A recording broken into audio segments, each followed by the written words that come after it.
Frères et sœurs de Saint-Bruno et amis, que le Seigneur soit toujours avec vous.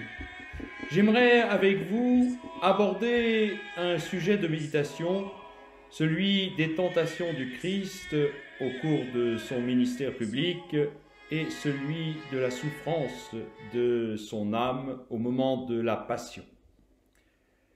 Nous le savons, tout de suite après son baptême, le diable, au terme de ses 40 jours au désert, incitera Jésus à se détourner de la volonté de son Père pour accéder au rang des puissants de ce monde.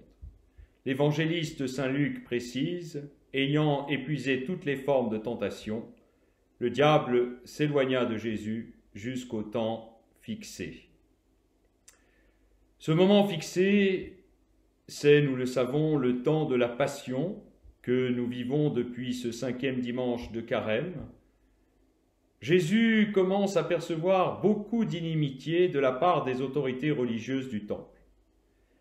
Cette inimitié provient principalement de l'endurcissement de leur cœur, sans doute inspiré par le prince du mensonge.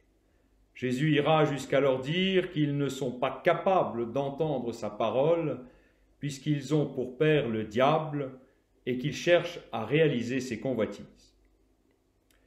Quelles sont précisément les convoitises du diable en cette période cruciale du salut?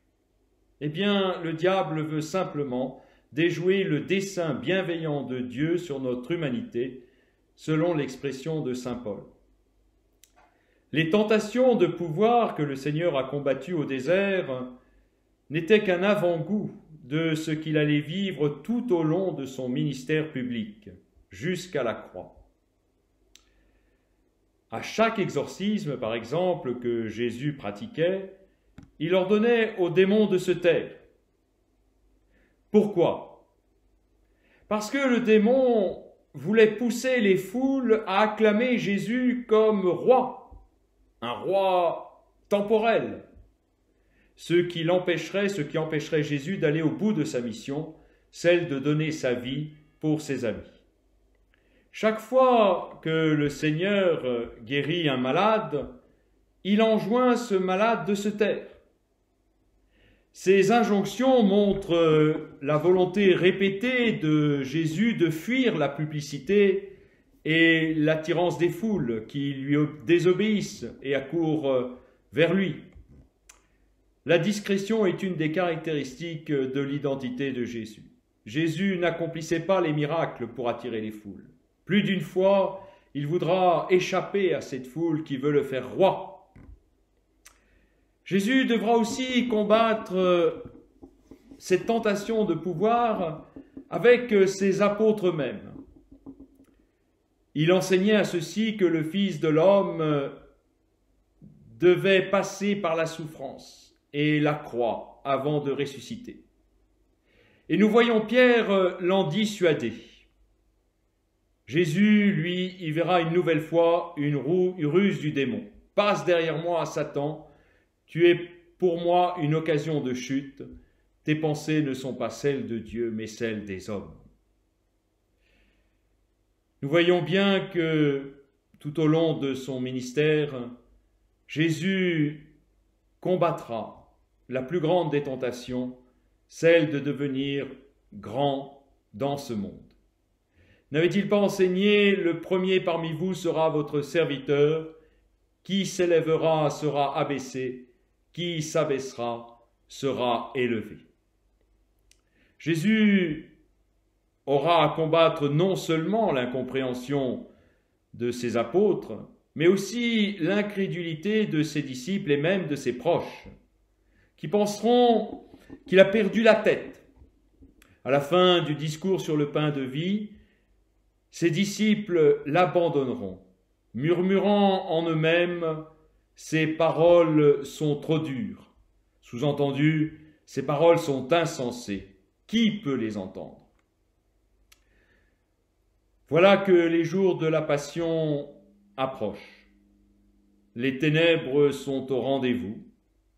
Au jardin des Oliviers, quelques heures avant d'être arrêté, Jésus confiera à Pierre, Jacques et Jean, « Mon âme est triste à en mourir. Restez ici et veillez avec moi. » D'où lui vient donc cette tristesse de l'âme? Ne l'oublions pas, Jésus demeure un homme comme nous. Il a eu faim, il a eu soif, il a été fatigué, il a pleuré son ami Lazare. Il a fait preuve de compassion envers les foules, envers cette mère qui venait de perdre son fils unique. Au jardin des Oliviers, Jésus sait dans les moindres détails tout ce qui va advenir. Les procès injustes, les calomnies, les humiliations morales comme les moqueries et les crachats, la haine de la foule qui venait pourtant de l'acclamer comme roi une semaine plus tôt, la trahison de son ami Judas, le reniement de Pierre, l'abandon de ses disciples, la crucifixion, instrument d'abomination réservé aux criminels de droit commun. Quelle humiliation suprême pour le Fils de Dieu! Cette vision l'horrifie. Mais ça n'est pas tout. Au comble de l'aurore, Jésus vivra l'absence de son Père au plus profond de lui-même.